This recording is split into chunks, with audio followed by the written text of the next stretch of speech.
Yo, what's good everybody? Welcome back to another tutorial. Today we're going to be going over this super cool glitch shake transition effect inside of After Effects. So let's not lose any more time and let's hop straight into it. Right before we start this video though, make sure to subscribe to my channel if you do not want to miss out on sauce like this in the future. And if you find this tutorial useful, drop a like. It always helps out, but let's get right into it. So right here inside of After Effects, what we're going to come over here and do is just add two adjustment layers. We're going to come up to our effects and I'm going to be using a shake from my Energy V3 preset pack. As you guys are going to see, it's super simple to use. We're just going to drag and drop it right here onto our two adjustment layers and I'm just going to slide this one over. Now we get these two really seamless shakes almost instantly, and we're going to be adding the glitch effects on top of these adjustment layers to really tie everything together. So I'm just going to add another adjustment layer, make that one frame long, and I'm going to duplicate that 2 times and I'm just going to slide them out. The first adjustment layer right before the shake hits, and then we're going to move the other adjustment layer 2 frames back, and the third one we're going to move that 5 frames back. And what we're going to do first is add a motion tile onto our 1 frame long adjustment layer. We're going to make the output width 300, same for the output height,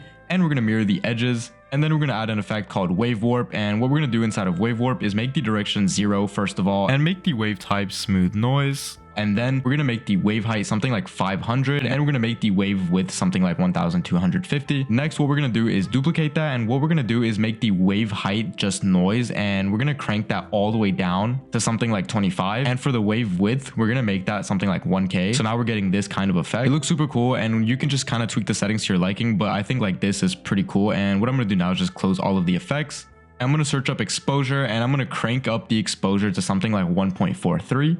I think that looks good. And what I'm going to do now is add a chromatic aberration effect, and I'm going to make the aberration red -2.